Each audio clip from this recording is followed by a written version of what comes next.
Bonjour Monsieur Pinsky. Bonjour monsieur. Donc vous êtes l'auteur du livre Le syndrome de l'ortolan paru en 1997. Oui. Pouvez-vous, je vous prie, d'abord vous présenter vous-même, présenter cet ouvrage dont le titre est un peu énigmatique et expliquer à la fois son contenu et les motivations qui vous ont poussé à l'écrire. Bon, moi je suis mathématicien, épistémologue, linguiste, expert en système logique, historien des sciences. C'est comme ça que j'étais présenté à une certaine époque. Donc moi ma caractéristique, c'est que je mène un combat pour la défense de l'intelligence depuis pour le moins 1977. 1977. C'est-à-dire que c'était ce livre, la crise de l'enseignement, une crise le grand combat intellectuel de notre époque a commencé. Une crise de l'enseignement, c'est une crise d'intelligence. Donc à partir de 1977, lorsque j'étais professeur de mathématiques, je me suis demandé pourquoi on détruisait l'intelligence des élèves. Et je leur avais dit à l'époque, eh bien écoutez, je vais étudier la question. Donc mon combat a commencé, du moins officiellement, à cette époque. Alors, ça m'a conduit, pour ce qui vous intéresse, d'abord à remonter l'histoire des mathématiques pour voir quel était l'impact des mathématiques dans tous les domaines. Donc j'ai écrit un premier livre de plus de Galcinq, et puis après la perversion mathématique, l'œil du pouvoir, puis clé pour les mathématiques, et la tête coupée ou la parole coupée sur le langage politique. À partir de ce moment-là, mon éditeur, qui était François Guibert, c'était au moment du traité de Maastricht, m'a demandé de m'intéresser à la construction européenne. Donc ce qui a conduit à un livre chez Albin Michel, Lettre ouverte à ceux qui croient encore que l'Europe c'est la paix. Et donc ce livre devait s'appeler L'Europe c'est la guerre. Donc ce livre annonçait, pour être très très simple, que dès 1992, j'ai annoncé que la construction européenne conduirait à l'inverse de ce qu'elle annonçait. Et que, évidemment, c'était le sacre de la monnaie. C'est-à-dire que c'était le premier empire qui avait en quelque sorte comme empereur la monnaie. Bon. Et donc, je partais notamment, évidemment, du discours de Bérégovoy du 4 mai 1992 qui disait l'Europe, c'est moins d'insécurité, moins de chômage et moins de corruption. Et j'ai dit donc ça sera plus d'insécurité, plus de chômage et plus de corruption. Et Mitterrand avait dit à l'époque il y aura 5 millions de chômeurs en moins en Europe. Donc j'ai attendu 5 ans. Et comme vous l'avez dit, 92-97, lorsqu'il y a eu 5 millions de chômeurs en plus, je me suis dit c'est le moment de rappeler, non pas qu'on avait raison, mais pourquoi on avait raison, c'est que c'est un système qui est monté à l'envers. C'est comme une voiture qui a le tuyau d'échappement qui rentre par la fenêtre. Donc l'asphyxie est en vue. Et ça conduit au livre dont vous parlez, Le syndrome de l'ortolan. Et ce syndrome de l'ortolan, c'est que les médias vous parlent toujours de ce qui n'est pas important pour vous cacher l'essentiel. Et dans le livre de Benamou, Le dernier souper de Mitterrand, il disait deux choses. Il parlait du dernier souper de Mitterrand, bon, qui est intéressant si on veut, mais l'essentiel, c'était le testament politique de Mitterrand qui disait « Nous sommes en guerre avec les États-Unis ». Et la presse avait bondi, évidemment, sur l'accessoire. Il filtre le moucheron et laisse passer le chameau, et avait beaucoup commenté le dernier repas de Mitterrand, et n'avait pas repris, disons que le testament politique de Mitterrand sur la guerre que font les États-Unis. Bon.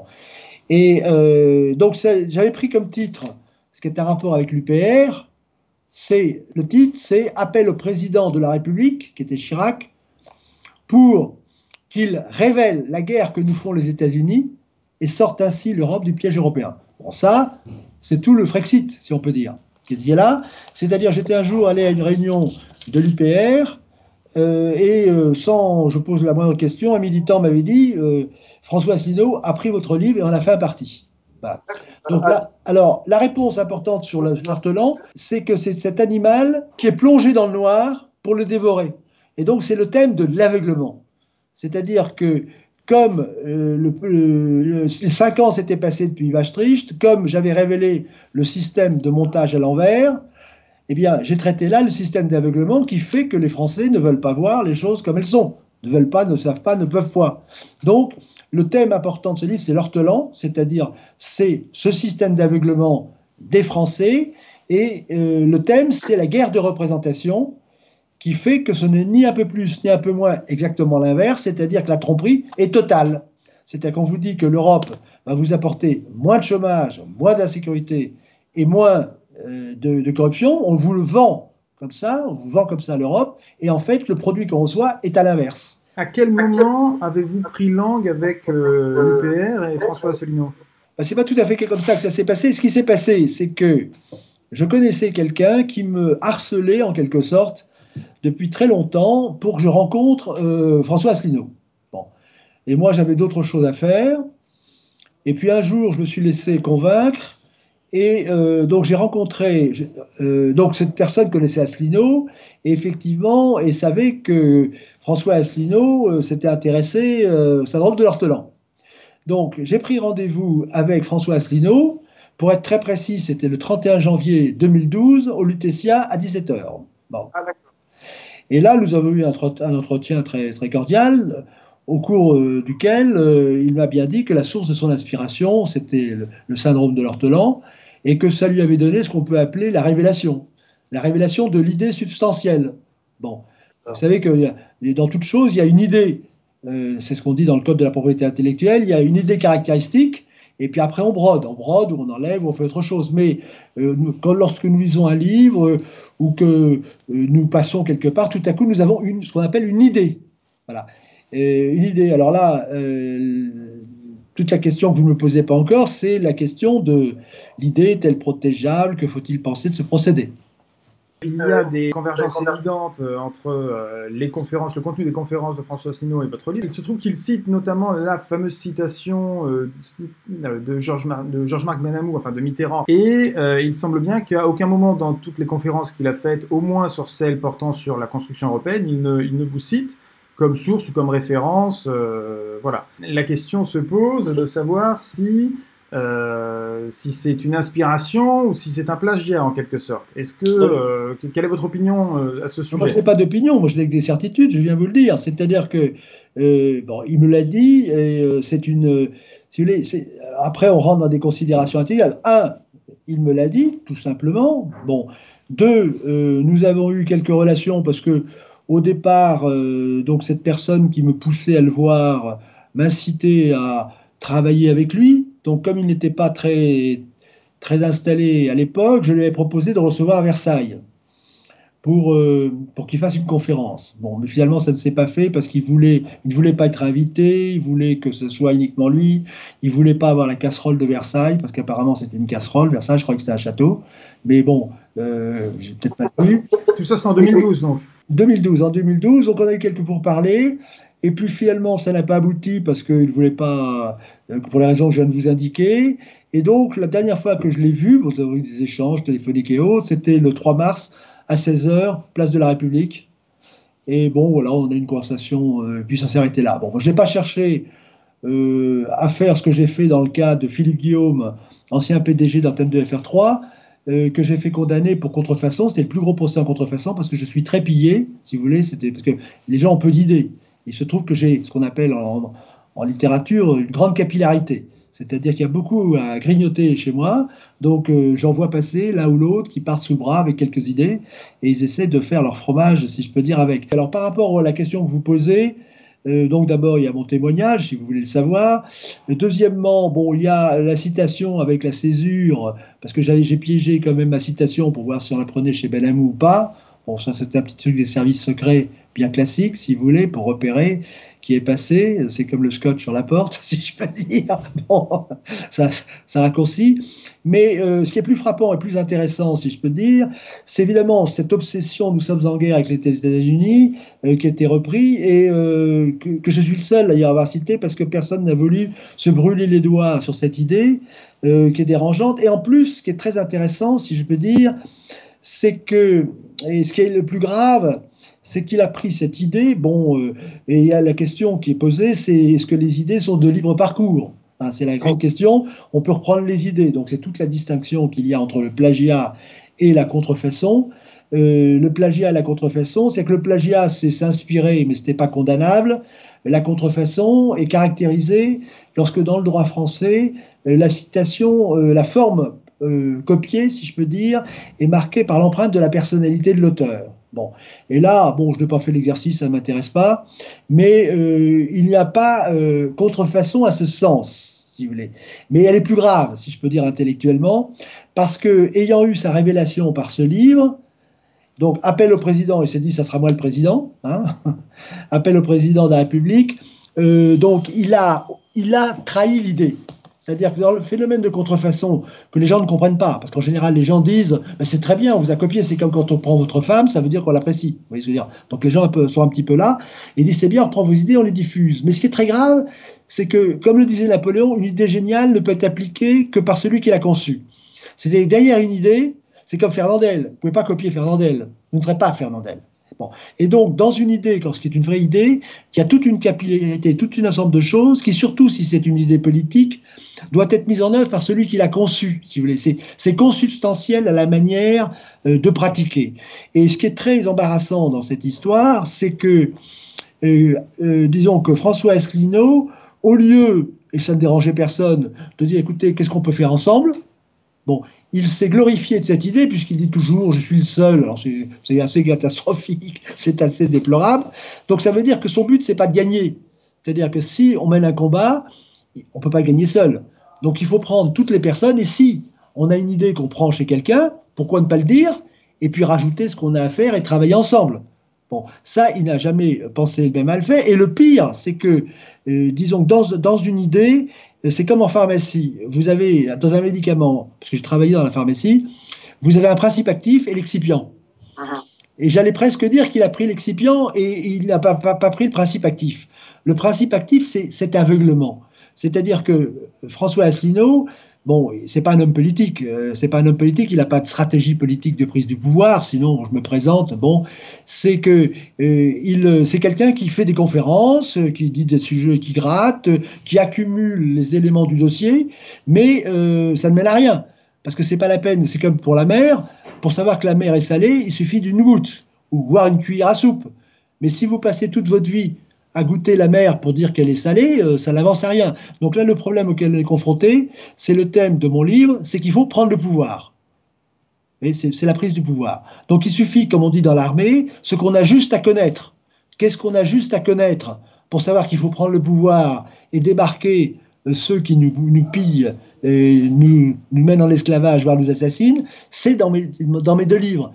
Et donc c'est pour ça qu'à la fin du syndrome de l'ortelan, il y a une proposition des organisations à monter pour prendre le pouvoir. Et ça, François Asselineau n'en a pas du tout tenu compte. C'est-à-dire, quelle est l'organisation? Qu'est-ce qu'il faut proposer aux Français? Donc il a pris ce qui l'intéressait, excusez-moi du peu, mais enfin pour sa gloriole, puisqu'apparemment il ne veut pas aboutir, et il a contrefait, pas au sens juridique mais réel, l'idée de base qui permettait de prendre le pouvoir. Vous voyez, et c'est là qu'il est totalement... qu'il trahit la cause, parce que finalement, alors on peut se demander pourquoi, au lieu de mettre tous les bons éléments du côté, en m'en parlant éventuellement, d'une manière ou d'une autre, eh bien, il a pris uniquement ce qui lui permet de faire ce qu'il sait faire, c'est-à-dire des conférences qui, au total, disent un certain nombre de choses limitées. C'est-à-dire qu'on creuse toujours la galerie, mais qui est la même galerie. Au lieu de se dire, bon, par exemple, le Frexit, bon, c'est bien, c'est une idée, mettons, mais quelles sont les conditions qu'il faut pour que ça réussisse? Parce que si vous avez une bonne idée, mais que vous n'avez pas les moyens de l'appliquer, ça ne mènera nulle part. Voilà. Donc, c'est ce qu'on peut dire sur le fait que la réponse à votre idée, c'est qu'effectivement, il a eu l'illumination, mais il a pris ce qui l'intéressait un peu piquant, mais il n'a pas pris le principe actif qui était l'aveuglement du syndrome de l'ortelan. C'est-à-dire qu'il n'a pas pris cette idée d'aveuglement, il n'a pas pris cette idée que les médias parlent de tout, sauf ce qui est intéressant, c'est un deuxième versant. Il n'a pas pris la guerre de représentation qui fait que ce n'est pas un peu plus ou un peu moins, c'est exactement l'inverse. C'est ce que disait Bérégovoy, si vous voulez. Il dit, vous aurez ça, mais on aura l'inverse. Et donc, ça simplifie la démonstration. C'est-à-dire, quand vous avez compris qu'on vous dit toujours exactement l'inverse de la vérité, c'est plus la peine de documenter les dossiers. Il suffit d'écouter ce qu'on dit et de savoir que c'est l'inverse. Alors après, ou ça plaît d'être cocu, bon bah, pourquoi pas, ou bien il faut que ça cesse, et à ce moment-là, on utilise cette duperie systématique pour disqualifier le pouvoir en place et pour prendre sa place. Le jugement que vous portez, alors si je comprends bien, et pour résumer, on peut dire que son entreprise, selon vous, consiste à stériliser l'idée même du Frexit. Oui, il a pris la façade, d'une certaine manière, mais pas le principe actif. C'est comme une voiture, vous enlevez le carburateur. Vous enlevez l'élément dynamique, c'est comme un canon, vous enlevez la poudre. Alors le canon, c'est joli, vous pouvez le faire visiter, mais il faut de la poudre et il faut des boulets. Et selon vous, c'est cela qui explique son parcours politique, c'est-à-dire une succession, sinon d'échecs ou de calages, quoi. C'est-à-dire qu'on a l'impression que ça ne prend jamais. Écoutez, moi, ce que je peux vous dire simplement, et c'est pour ça que, bon, c'est la première fois que j'interviens vraiment, j'avais dit comme ça parce que je cherchais pas. Quand vous voyez quelqu'un qui prend une posture et qui ne prend pas tous les éléments qu'il faut pour réussir, vous posez la question du pourquoi. Alors, ceci dit, il n'a pas la stature, à mon avis, il n'a pas la carrure, c'est pas un imaginatif, c'est un homme de dossier, donc c'est un sous-fifre, c'est un second. Donc on lui demande, le soir on passe, on lui demande de faire un dossier, le lendemain matin on l'a. Mais c'est pas, si vous voulez, nous sommes en guerre. Excusez-moi, je crois qu'il l'a dit. Bon, nous sommes en guerre. Donc pour faire la guerre, il faut des guerriers, il faut un état-major. Et la principale qualité du guerrier, c'est l'imagination, c'est pas les muscles. Et donc là, il fallait, c'est ce qui est frustrant d'une certaine manière, c'est que dans ce livre, il y avait tout un ensemble de choses, de poils à gratter, de choses, de moyens de mettre en difficulté le pouvoir en place. Alors je ne dis pas qu'en citant les plans de Bruxelles vert, mais il est trop, je veux dire, il est trop premier degré. Donc, je veux dire, il aime faire des conférences, apparemment, bon, tant mieux, il aime être dans cette lumière, mais politiquement, je ne sais pas le lieu d'en parler, mais il aurait pu prendre des dispositions qu'il n'a pas prises pour essayer de faire triompher le Frexit, justement. Il n'a pas mis ses connaissances au service de tel ou tel parti ou de tel regroupement. Il ne l'a pas fait. Et même pour passer dans les médias, je n'ai pas envie de donner des détails, il a pris la posture qu'il fallait pour être reçu. Rendre-lui grâce quand même d'une qualité, c'est qu'il a fait un parti, donc il a fait un outil, et ça demande beaucoup d'énergie, donc ça il a réussi à faire un parti. Je n'ai pas fait le calcul, mais il paraît c'est presque l'UPR qui a le plus de militants, enfin qu'il y a énormément de militants, donc ça il faut lui rendre cet hommage, je ne sais pas comment il a fait, mais il dit des choses intéressantes, donc il a éveillé l'intelligence, mais sans donner à l'intelligence de ses militants toutes les cartouches.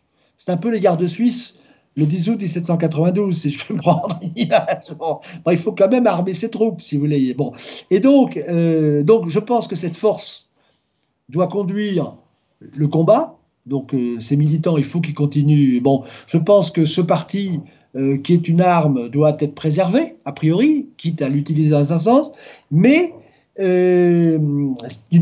une raison X, peut-être parce qu'il n'a pas la carrure et qu'il ne veut pas se subordonner à autre chose, donc il ne fait pas ce qu'il faut pour que cet outil fonctionne, mais il a créé un outil, il ne lui donne pas les bonnes cartouches et il ne cherche pas du moins à l'utiliser parce qu'avec un outil, il a les médias, lui. Donc au lieu de rendre visite aux médias, il pourrait obliger les médias à parler de lui. C'est ce que font les Femen. Bon, c'est peut-être pas son genre de beauté, mais ce que je veux dire, que chacun utilise ses armes, et il y a quand même des moyens, quand il a autant de militants, c'est ce que font les Gilets jaunes, en partie, pour faire parler de soi. Et ça demande de l'imagination. Et là, on revient à mon livre, c'est-à-dire qu'il faut tourner les choses d'une manière ad hoc pour que les médias soient obligés de venir à vous. Voilà, je ne dis pas que c'est facile, mais plutôt que de s'incliner pour passer dans les médias, il vaut mieux incliner les médias pour les obliger à parler de ce que vous avez à dire. C'est ça la guerre. Vous n'envisagez aucune mesure contre lui, si j'ai bien compris. Non, écoutez, moi j'ai trop de procès en contrefaçon à faire, sinon. Mais lui, pour être factuel, bon, je n'ai pas fait l'exercice, mais je ne vois pas au jour d'aujourd'hui, j'ai pas envie de faire quoi que ce soit. C'est une chose, je n'ai pas cherché, mais pour moi, c'est de l'ordre du plagiat. C'est pas de la contrefaçon au sens juridique, mais c'est la contrefaçon au sens de contrefaire une beauté. C'est-à-dire qu'il a défiguré l'idée, il a dénaturé, il a désarmé mon idée. C'est ça que je reprochais. Mais c'est pas condamnable. Enfin, c'est condamnable par ces militants que vous êtes. Vous pouvez lui reprocher. Vous dites, voilà, vous avez pris quelque chose, mais vous avez un fusil, mais vous avez enlevé la gâchette. Ça, c'est... Voilà. Mais c'est pas condamnable devant les tribunaux. Je ne le souhaite pas d'ailleurs. Je suis dans d'autres perspectives. Il y a une sorte de demande récurrente, notamment des adhérents, des sympathisants de l'UPR à François Asselineau, c'est justement qu'il écrive un livre, qu'il n'écrit jamais, il repousse à chaque fois l'échéance, en fait il ne l'écrira jamais, mais effectivement peut-être que si il a une dette morale et en tout cas intellectuelle aussi forte vis-à-vis de votre livre à vous, c'est peut-être ce qui explique qu'en fait il se refuse à l'exercice. Écoutez, vous avez posé, je vous remercie de me tendre la perche, si je peux dire. C'est-à-dire que vous m'avez demandé, effectivement, si c'est moi qui le traduis, il a pris l'essence caractéristique de mon idée pour faire son parti. Je réponds oui, mais en enlevant la meilleure part. Mais la réponse à la question, c'est pourquoi François Asselineau écrirait-il un livre qui est déjà écrit? Il n'a pas besoin d'écrire un livre puisqu'il y est déjà. J'imagine qu'il a sur sa table de chevet, hein, quand il parle de l'Afrique et d'ailleurs, c'est-à-dire que je pense que c'est sa Bible. Enfin, c'est sa Bible, donc il est tellement, à mon avis, structuré pour l'imagination, puisque par ce livre, c'est sa vision en fait. La vision de base, c'est ce livre, donc il n'a pas à l'écrire, il ne saurait même pas les lire. Enfin, voilà, c'est pour ça en tout cas, qu'il n'a pas écrit de livre. C'est-à-dire que prendre l'idée de ne pas le dire et puis prétendre qu'on est le premier alors qu'il suffit de regarder le titre de ce livre pour voir que c'est le plan du Frexit, hein, bon, moi ça me suffit si vous voulez. Bon. Quelle est selon vous à l'heure actuelle la meilleure façon de procéder pour arriver au Frexit? Quelle doit être aujourd'hui la marche à suivre justement de tous ces gens qui ont été éveillés éventuellement par François Asselineau mais qui aujourd'hui voient bien que c'est une impasse et qu'il faut se tourner vers autre chose? Très catégoriquement, je dirais que le Frexit n'est pas la solution. Et je vais vous expliquer pourquoi. C'est pas que ça ne peut pas être une bonne solution, évidemment, mais c'est que, si vous voulez, il ne faut pas prendre des moyens, enfin mettre en avant, pour prendre le pouvoir, des moyens qui vous empêchent de prendre le pouvoir et d'appliquer la bonne raison que vous invoquiez pour prendre le pouvoir. Vous comprenez? C'est-à-dire que, supposons même que le Frexit soit la solution. Un homme politique comme moi, pur jus, si je peux dire, c'est pour ça que j'en ai pas fait d'ailleurs, bon, c'est que il faut que toutes les énergies soient tendues pour chasser du pouvoir ces imposteurs et prendre leur place. Et d'ailleurs, c'est ce qu'a fait Macron. Il a dit, pas de programme, c'est un style, c'est une magie. Donc il s'est bien gardé de faire ce fameux programme. Comme ça, c'est comme l'homme qui fait la cour à une femme, qui dit que tout ira bien, ça va, pas de programme, on ne sait pas où on ira. Bon. Donc il a fait cette magie, alors, avec moins de 20% même pas, enfin il n'a pas été élu finalement, bon ça c'est autre chose, c'est un autre débat. Mais donc l'idée, je pense, des militants de l'UPR, on a des idées, mais si on veut pouvoir les appliquer, l'étape numéro 1, c'est de pouvoir prendre le pouvoir. Donc, je vous citerai Cicéron, qui disait que les 3 clés de l'orateur, c'est premièrement plaire, deuxièmement convaincre, troisièmement entraîner. Mais si, pour démontrer, vous déplaisez, vous n'arriverez jamais à la démonstration. C'est ce que dit Cicéron, c'est ce qu'il faut appliquer. Donc, si on veut être élu, il faut plaire. Plaire, ça veut pas dire que ça fait faire des courbettes, mais plaire, ça veut dire se mettre en position d'être élu. Et c'est ça l'homme politique, c'est celui qui rend possible ce qui est nécessaire. Si le nécessaire, c'est le Frexit, il faut rendre possible ce qui est nécessaire, c'est-à-dire prendre le pouvoir. Il semblerait, pour revenir à lui, mais vous êtes mieux placé que moi pour répondre, que François Asselineau ait fait de la politique pour qu'on parle de lui et pour faire des conférences, pour être dans une certaine lumière, mais comme d'autres hommes politiques que je pourrais citer, pas forcément pour réussir. On ne sent pas la rage de celui qui se dit « mon pays s'écroule », je suis prêt à tout, pour que ça cesse. On ne le sent pas souffrir. Et moi, je juge beaucoup sur l'échelle de la souffrance. Je ne le sens pas malheureux. Enfin, peut-être maintenant pour certaines raisons, mais si vous voulez, c'est pas l'homme politique qui se dit c'est absolument abominable, il faut que ça cesse. Il veut qu'on lui donne raison. Il a donné ce qu'il avait à donner, ça n'a plus aucun intérêt. Restent les militants. C'est-à-dire que je pense que les militants doivent maintenant trouver les moyens de faire aboutir leur cause et de ne pas entendre en boucle des conférences qui n'apportent rien finalement, qui rajoutent la pile du dossier. J'espère avoir répondu à votre question. Écoutez, remarquablement bien, avec beaucoup de précision. Je vous remercie beaucoup, Monsieur Pinsky.